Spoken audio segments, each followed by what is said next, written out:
ร่วงน็อกเรือรบสหรัฐเดนมาร์กแตกพ่ายเยเมนศึกดวลเดือดทะเลแดงผ่านมา3 เดือนกองทัพฮูตีเยเมนโจมตีเรือฆ่าศึกไปราว90 ลำเรือรบที่พังล่าถอยไปแล้วคืออังกฤษเยอรมนีล่าสุดคือเรือฟริเกตเอเวอร์ฮุยเวลของเดนมาร์กต้องออกจากทะเลแดงไปอีกลำแล้วเพราะล้มเหลวในการต่อสู้กับเยเมนรัฐบาลเดนมาร์กไล่ออกเฟลมิงเลนเฟอร์หัวหน้าฝ่ายกลาโหมจากตำแหน่งเพราะมีความบกพร่องเพราะเขาไม่ได้รายงานรัฐมนตรีกลาโหมทันทีเกี่ยวกับเหตุการณ์ที่เกิดขึ้นกับเรือฟริเกตลำนี้เนื่องจากเมื่อวันที่ 9 มีนาคม 2567 ระบบป้องกันภัยทางอากาศของเรือรบลำดังกล่าวล้มเหลวขณะปะทะกับอาวุธของเยเมนมีปัญหาเกี่ยวกับระบบกระสุนครึ่งหนึ่งระเบิดกลาโหมเดนมาร์กจึงแต่งตั้งไมเคิลวิกเกอร์ฮิวการ์ดเข้ามารับตำแหน่งแทนล่าสุดวันที่ 4 เมษายน 2567 กองบัญชาการกลางสหรัฐประกาศว่าเรือพิฆาต USS Gravely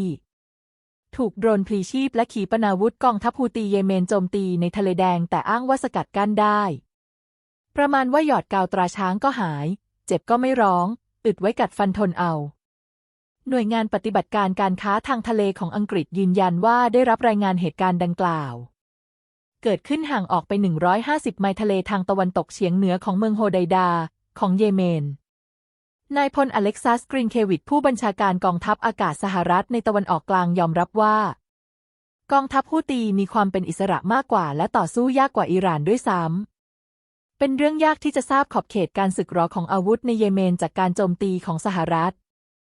อเมริกาไม่มีการประเมินข่าวกรองโดยละเอียดเกี่ยวกับขีดความสามารถในเยเมนก่อนที่จะเริ่มโจมตี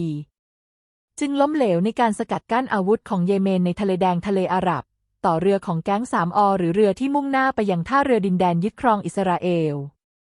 ทิมเลนเดอร์คิงทูตอเมริกันประจำเยเมนเสียงอ่อยว่าการทูตเป็นทางเดียวที่จะสงบสถานการณ์ในทะเลแดงได้ควรยินยอมตามความต้องการของรัฐบาลฮูตีทุกอย่างคือการหยุดสงครามในเขตกาซา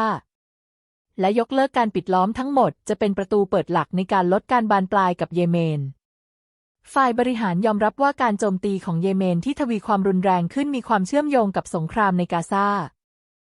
ดังนั้นการแก้ปัญหาทางการทูตกับเยเมนจะมีประสิทธิภาพมากที่สุดและมีค่าใช้จ่ายน้อยที่สุดจะทำให้อเมริกาสามารถหลุดพ้นจากลมสงครามที่ดำเนินอยู่แต่ไม่มีผลลัพธ์หรือผลประโยชน์ใดๆเลย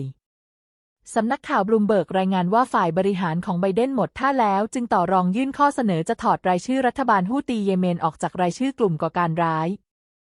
หากพวกเขาสัญญาว่าจะหยุดการปิดล้อมอิสราเอลในทะเลแดงเอกอัครราชทูตซาอุดิอาระเบียเดินทางไปที่เมืองหลวงกรุงซานาเยเมนระบุว่ามาในฐานะคนกลางในการเจรจาแต่คาดว่าเยเมนจะไม่สนใจข้อเสนอของสหรัฐเพราะรัฐสภาเยเมนก็ประกาศขึ้นทะเบียนรายชื่ออเมริกาอังกฤษอิสราเอลเป็นกลุ่มก่อการร้ายที่ต้องปราบปรามอย่างเด็ดขาดเช่นกันวิเคราะห์ว่าสงครามไม่เพียงแต่ล้มเหลวเท่านั้นแต่ยังทำให้สถานการณ์เลวร้ายลงนอกจากสหรัฐรบเดี่ยวจะไม่เคยชนะใครเลยในสายตาชาวโลกดูเหมือนจะพ่ายแพ้ยับเยินด้วยซ้ำที่ผ่านมา2 ทศวรรษมีการใช้จ่ายเงินทำสงครามไปหลายล้านดอลลาร์ทำให้เกิดการขาดดุลของประเทศในขณะที่ทหารอเมริกันเป็นปุ๋ยไปมากมายทำให้พลเมืองส่วนใหญ่สูญเสียความไว้วางใจในนโยบายต่างประเทศของรัฐบาลและอุตสาหกรรมการทหารของประเทศดังนั้นระเบียบโลกเก่าขั้วเดียวยุคแห่งการควบคุมลัทธิล่าอาณานิคมการปราบปรามและการบังคับข่มขู่เพื่อให้ยอมจำนนได้สิ้นสุดลงไปแล้วพร้อมกับความตกอับของอเมริกาแน่นอนดูจบแล้วโปรดให้กำลังใจทำเรื่องใหม่โดยกดไลค์กดแชร์คลิปนี้ไว้พร้อมกดติดตามเพื่อไม่ให้พลาดบทวิเคราะห์ตอนต่อไป